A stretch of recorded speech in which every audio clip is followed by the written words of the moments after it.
पंकज जी कोटा से। राधे राधे महाराज जी। महाराज जी, लोग तीर्थ स्थान पर तीर्थ याटन करते हैं, जबकि भगवान सभी जगह हैं, कन कन में हैं, तो धार्मिक स्थलों पर जाना चाहिए या नहीं महाराज जी? मेहंदी में लालिमा होती है ना, पर मेहंदी के पूरे पेड़ को चीर डालो, कहीं लालिमा दिखा दो तुम तुम्हें समझे नहीं ना। उसकी एक प्रक्रिया है ना। उसके पत्ते तोड़िए, उसको बांटिए, बांट के लगाइए, आधा घंटा लगा रहने दीजिए, फिर धो दीजिए। दूध में घी है, पूड़ी पका सकते हो, लेकिन घी है उसी में। उसकी एक प्रक्रिया है, उसको दही बनाओ, मंथन करो, मक्खन निकालो, फिर उसको तप्त करो, तब वो घी बन जाएगा। समझ रहे ना? ऐसे परमात्मा सर्वत्र है। चीर फाड़ डालो किसी को कहीं भी अगर मिल जाए तो बताओ। उसकी प्रक्रिया है साधना के लिए हमें पवित्रता चाहिए। तो हम भगवान के परम पवित्र दिव्य स्थानों में जाते हैं, हरिद्वार, काशी, इनमें हमें पवित्रता मिलती है। जब हमारा हृदय पवित्र होता है तो हमारे अच्छे भाव होते हैं, तो वो भाव भगवान को समर्पित हो जाते हैं, तो हमें भगवान का अनुभव हो जाता है। जब हमारा भाव बन जाए ना, तो हम कुत्ते से भी भगवान प्रकट कर सकते हैं। हमारा भाव बन जाए तो हम ईंट से भी भगवान प्रकट कर सकते हैं। हमारा भाव ना बने तो भगवान में भी भगवान नहीं दिखाई दे रहे। दुर्योधन का भाव नहीं है भगवान के प्रति, तो श्री कृष्ण को एक बहुत विद्वान प्रवीण यदुवंशी समझता, वो भगवान नहीं मानता। दुर्योधन भगवान नहीं मानता। जब भगवान ने विराट रूप दिखाया तो बंदी बनाने की कोशिश की, वो भगवान को मनुष्य मानता रहा, कभी भगवान नहीं माना। तो बात समझ में? ये जो तीर्थ बने हैं ये पावर है, अध्यात्म के पावर है। जैसे गंगा जी नहा के आप देखो कैसा लगता है, एकदम लेकिन नियमानुसार। अब गए कुल्ला कर रहे हो, थूक रहे हो और मल रहे हो, साबुन लगा रहे हो, कोई अनुभव नहीं होगा। गए साष्टांग दंडवत किए, माथा में जल रखा और गए चुपचाप 5, 7, 11 डुबकी लगाई, एकदम बाहर हो गए। देखो एकदम आनंद आएगा। वृंदावन आए हो, परिक्रमा लगाओ, बिहारी जी के दर्शन करो, किसी का दिया हुआ कुछ खाओ मत, रजरानी लगाओ, नाम जप करो। जब जाओगे तो एक अच्छा अनुभव होगा, एक आनंद अनुभव होगा। अब यहीं आओ, इधर उधर सब गंदगी करो, तो जब जाओगे तो कुछ हाथ नहीं लगेगा। ये परम पवित्र स्थान बनाए गए हैं कि हमको अध्यात्म का सहयोग मिले, हमारे जो गलतियां हो गई, पाप हो गए, वो नष्ट हो जाए।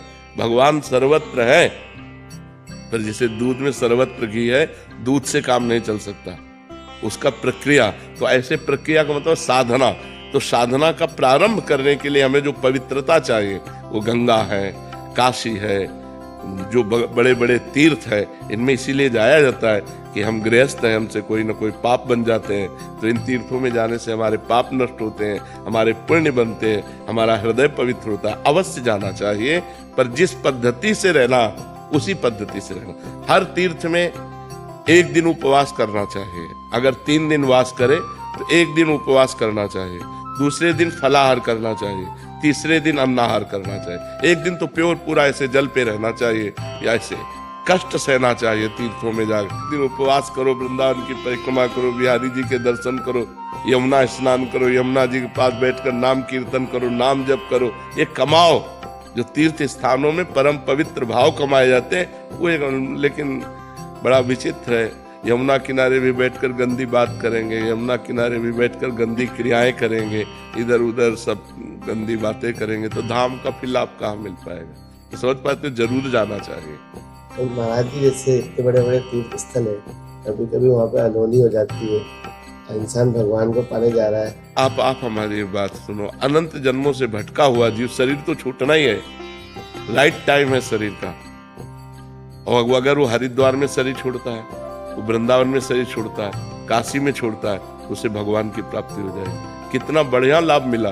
शरीर तो छूटना ही था, लेकिन शरीर ऐसी जगह छूटा कि भगवान की प्राप्ति हो गई। तो इसमें लाभ हुई कि हानि हुई? लाभ। हमें नेगेटिव नहीं सोचना, हमें पॉजिटिव सोचना है। काशी है, वृंदावन धाम है, हरिद्वार है, गंगा का तट है, यमुना का तट है, इनके किनारे प्राण निकलते हैं तो जीव की उत्तम गति होती है। प्राण तो निकलने थे, लेकिन यहाँ निकले, ये उत्तम गति हुई।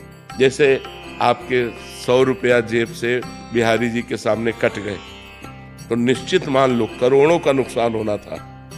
आप वृंदावन आए तो धाम की कृपा से मात्र 100 रुपये में वो कार्यक्रम हो गया तुम्हारा।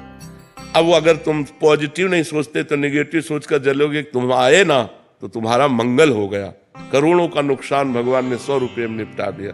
या ठोकर लगी, थोड़ी चोट लग गई, बहुत बड़ी हानि, थोड़ी सी चोट में निपटा दी। उसे हम निगेटिव क्यों सोचे, उसे हम पॉजिटिव सोचे। जो सत्य है, जो सत्य है, ये परम सत्य है, कोई बहानेबाजी नहीं, ये परम सत्य है।